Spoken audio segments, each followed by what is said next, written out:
محمد رسول الله والذين معه أشداء على الكفار رحماء بينهم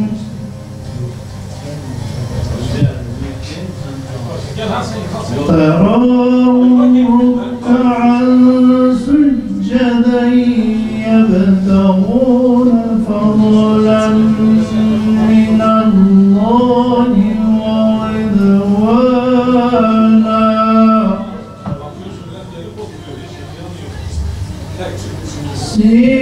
سيماهم في وجوههم من أثر السجود وعد الله الذين آمنوا وعملوا الصالحات منهم مغفرة وأجرا عظيما صدق الله العظيم سبحان ربك رب العزة عما يصفون وسلام على المرسلين والحمد لله رب العالمين الفاتحة.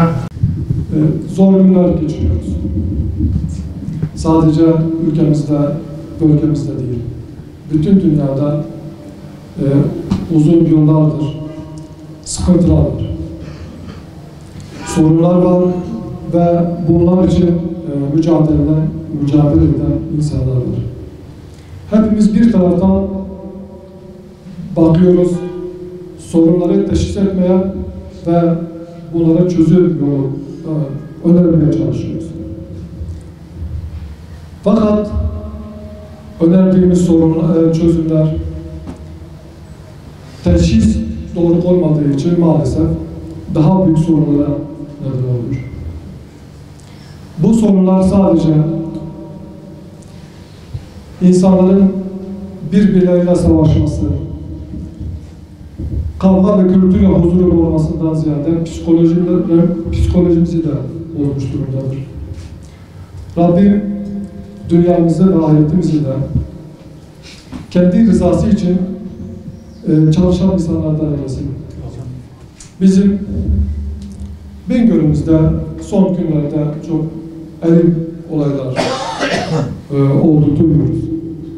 Bir tanesi, iki tane kızımızın boğulması hadisesi konuşuluyor. Yine bu psikolojilerimizin, sorunlarımızın altından kalkamamızdan dolayı bozulması vesilesiyle bir babanın meydana getirdiği elim hadise var. Bizim ilk günden beri dile getirdiğimiz husus şudur. Evet, Allah-u Teala insanı yaratmıştır. Yaratırken onunla beraber bir kitap göndermiş. İlk peygambere peygamberlik ve risalet görevi vermiş. Kendi tayin ettiği sınırlar çerçevesinde kaldığı sürece dünyanın cennete döneceğini ve dünyayı cennet halinde yaşarken ahireti de cennetle sonlandıracağını bize beyan etmiştir. Maalesef insanlar Allah-u Teala'nın kendilerine tayin ettiği bu reçeteye uymadıkları için birbirlerine günlük menfaatler uğruna özel psikolojilerin kaldıramadığı, taşıyamadığı sorunları başkası üzerinden halletmek istediği için maalesef birbirlerimize düşüyoruz. Sorun ne kadar büyük olursa olsun, teşhis doğru konulursa çözümün de kolay olacağını söylüyoruz.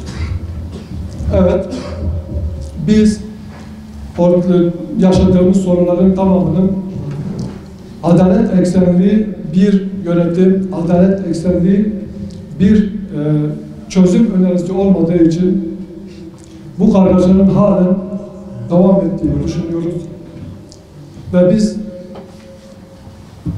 adalet üzerine bir sistem olursa, adalet üzerine bir sistem kurabilirsek sorunlarımızın tamamını da bu anlamda çözebileceğimizi söylüyoruz. Evet, ekonomik sorunlarımız var. Coğrafyamızla ilgili özel sorunlarımız var. Bizim bunun ötesinde aileyle ilgili sorunlarımız var. Gençlikle ilgili sorunlarımız var. Sorunlarımızın kalemlerini sayarsak binlerce kalem sayabiliriz ve bunları bitiririz. Ama bunun ana başlığı bununla ilgili temel olarak dile getireceğimiz husus şudur: evet, biz Allah'ın bize tayin ettiği şekilde bir yaşam içerisinde değiliz. Allah-u Teala'nın bize tayin ettiği şekilde bir yaşam biçimi peşinde gitmiyoruz. Bu nedenle birbirimize düşüyoruz. Biz buna sahip çıkarsak, kendi öz değerlerimize sahip çıkarsak Allah'ın izniyle bu sorunlarımızın tamamını da çözeriz.